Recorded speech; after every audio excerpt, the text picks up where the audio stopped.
And welcome to Coach's Comments, presented by Southside Auto Tech. Cristiano Simonetta with you, alongside Stars head coach and GM Cody Chupp. Cody, let's get right into it. Your team drops this one in overtime 6-5 to the Muskegon Lumberjacks. There was a point in this game that I know you shook your head at. Late in the second period, you're up 4-1, you're on the power play, almost get that fifth goal. Daniil Gushin scores shorthanded. What was the message in the locker room knowing that Muskegon was going to have so much momentum after that shorthanded goal and a point where they could have been dead to right? 5-1 would have been a near impossible lead to come back from in the third period, but they were able to get it done after scoring that goal late in the second. Yeah, I think the message was if we thought they were exiting the zone and trying to be opportunistic in the first two periods, it was only going to happen more and more in the third. Muskegon plays a style in a game that you never quite feel comfortable like your lead is secure and you've got it locked down. Things start flying around and pucks start exiting the zone, and they're playing into space and they're trying to win races and catch you sleeping with your D and your F3, and they do a very good job at it. For us, there were a couple instances, we give up the shorthanded goal that you talked about, but you look at the third period, Christian Sarlo makes an unbelievable move. All of a sudden the puck bounces in the air, bounces over his stick. A couple minutes later, they come down and they score on our end. And I mean, that's hockey. If you've watched the game enough, as soon as that puck bounces, when we have the opportunity, that they're going to be coming, and it's just more often than not, weird things happen after a situation like that. What I didn't like about our game tonight is we didn't find that steadying couple 2-3 shifts that got our momentum restarted for us. And when we got on our heels, we were on our heels and we stayed there, and Muskegon did a good job of capitalizing on their chances. And it's for us, it's frustrating. It's one that got away when you feel like you are outplaying a team and you're creating opportunities. And we need that reestablishment of our game, and we didn't have it tonight, and that was the difference. Safe to say confidence at both ends of the ice plays a factor in what you were just saying? No question. I think they get a couple good bounces. Their goalie makes a couple big saves. Even at the end of the regulation, there's a scramble in front and guys are diving all over the place.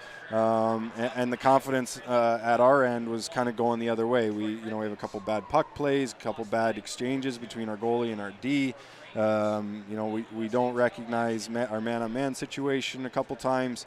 So at our own end, there's a little bit of panic that's starting to creep into our game. And at their end, there's not only offensive confidence, but there's starting to be a little bit of belief that good things are going to happen because it's a bounce or it's a block shot or it's a save when they need it.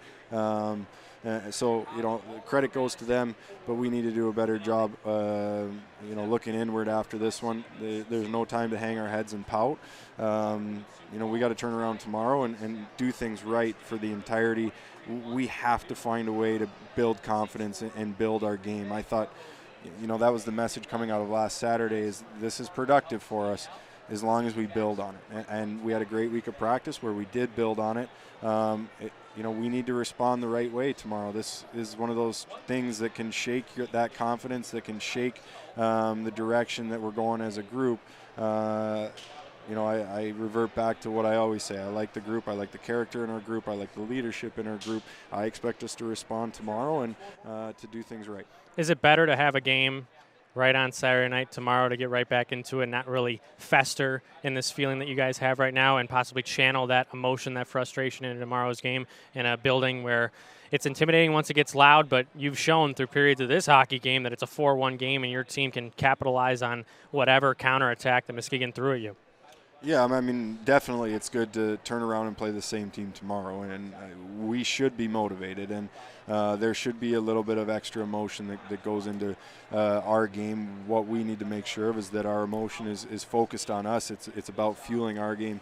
We don't want to turn it into a back-and-forth power play penalty kill contest, because I like our 5-on-5 game, and we got to continue to grow our 5-on-5 game. But when we're playing in their end, we saw spurts of it tonight. It's pretty fun to watch. It's pretty fun to play. One last question.